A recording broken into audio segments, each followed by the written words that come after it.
The dust swirled around the wooden platform of Millfield Station as the afternoon train prepared to depart, leaving behind a small group of people whose lives were about to change forever. Among them stood Elena Vasquez, 26 years old, clutching the hand of 7-year-old Sofia with a mixture of determination and desperation that had carried them through 3 weeks of difficult travel from New Mexico. Elena had responded to an advertisement placed by William Garrett, a cattle rancher seeking a housekeeper and cook for his remote Wyoming spread. What the advertisement had not mentioned, and what Elena had been too desperate to reveal in her letter of application, was that she came as a package deal with her younger sister Sofia, the only family either of them had left in the world. William stood near his wagon, his weathered face showing the quiet strength of a man who had spent 15 years building his ranch from nothing. At 42, he had learned to be cautious about new arrangements, particularly after his previous housekeeper had left without notice, citing the isolation and demanding work as more than she could handle. As Elena approached with Sofia partially hidden behind her dusty traveling skirt, William's expression shifted from expectation to confusion. He had been corresponding with a woman seeking employment, not someone traveling with a child. "Mr. Garrett," Elena said, her voice steady despite the exhaustion evident in her dark eyes. "I am Elena Vasquez. We have been writing to each other about the position at your ranch." William's gaze moved from Elena to the small girl peering around her sister's skirts, then back to Elena's face. "Miss Vasquez, your letters made no mention of a child." Elena felt her heart sink, but she forced herself to stand straighter. "This is my sister Sofia. Our parents died in a fire 6 months ago and I am her only family. I take full responsibility for her care, and I promise she will not interfere with my work." William was quiet for a long moment, studying the two sisters with an expression Elena could not read. Sofia, sensing the tension in the conversation, stepped forward with the fearless honesty that sometimes comes from children who have already faced too much loss. "Mr." Sofia said, tugging on William's coat sleeve, "can you take her instead of me? Elena is really good at cooking and cleaning, and she takes care of everything. I do not eat very much and I can sleep anywhere." The words hit both Elena and William like a physical blow. Elena's eyes filled with tears as she knelt down beside her sister. "Sofia, no," she whispered. "We stay together always. Remember what I promised you." But Sofia continued looking up at William with the serious expression of a child trying to solve an adult problem. "Elena needs work so we can have a house and food. If you can only keep one of us, you should keep her because she is better at helping than I am."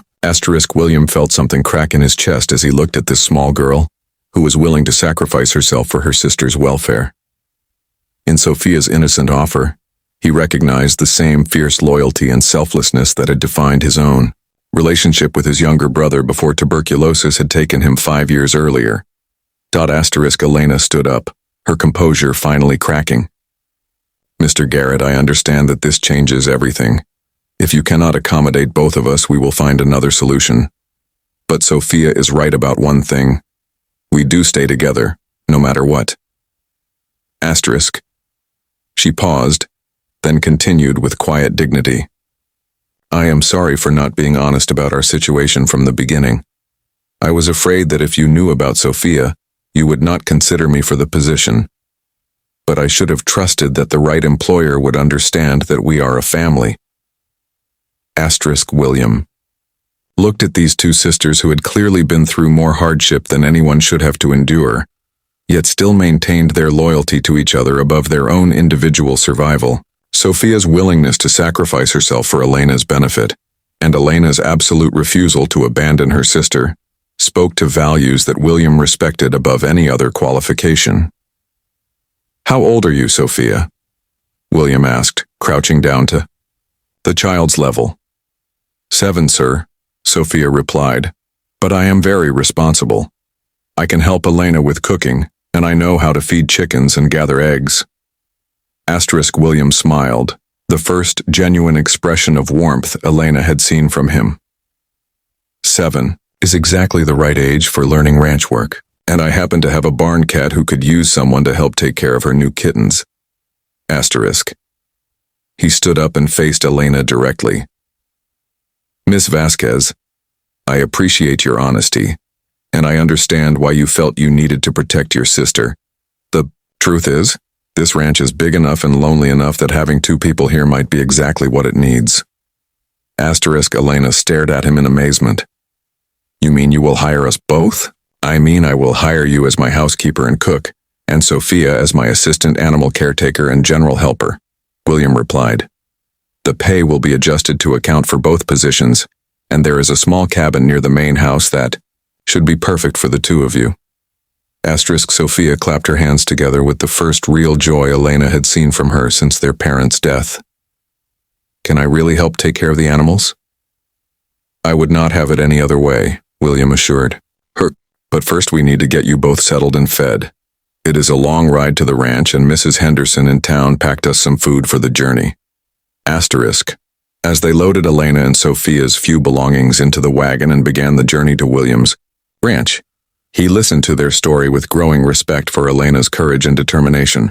She had worked multiple jobs to support them both after their parents' death, had carefully saved money for their train passage, and had been willing to travel halfway across the country for the chance to provide Sophia with stability and a future. Asterisk. Sophia, despite her young age, had clearly been Elena's steadfast partner in their struggle for survival. She knew how to mend clothes, help with cooking, and had even learned to read well enough to help Elena write letters to potential employers. Asterisk. Over the following months, William discovered that taking in both sisters had been one of the best decisions of his life. Elena proved to be not only an excellent housekeeper and cook, but also a capable ranch partner who could help with bookkeeping, correspondence with buyers, and dozens of other tasks that had previously consumed his evenings. Asterisk. Sophia blossomed in the ranch environment, developing a natural affinity for the animals and an eagerness to learn every aspect of ranch operation. She became William's shadow, asking endless questions about cattle, horses, and land management while proving surprisingly helpful with tasks appropriate to her age and size. Asterisk. But more than their practical contributions, Elena and Sophia brought warmth and laughter back to a ranch that had been silent too long. Evening meals became times of conversation and planning, rather than solitary necessity. The sound of Sophia's laughter as she played with the barn cats filled spaces that had echoed emptily for years. Asterisk. A year later, when William asked Elena to marry him and legally adopt Sophia, both sisters cried tears of joy. Not because their circumstances had improved, though they certainly had, but because they had found someone who understood that love is not diminished by being shared, but multiplied. Asterisk. The little girl who had offered to sacrifice herself so her sister could have a job had taught William that the most valuable employees are often those who come with the deepest capacity for loyalty and love. And Elena, who had been willing to risk everything to keep her family together, had shown him that the strongest foundations are built not on individual achievement, but on the unshakable commitment to care for those we love. Asterisk. Their wedding day was simple but perfect, with Sophia serving as both flower girl and witness to the union that made official what had already become true in their hearts: that they were a family bound not by obligation, but by the choice to see each other through whatever challenges life might bring.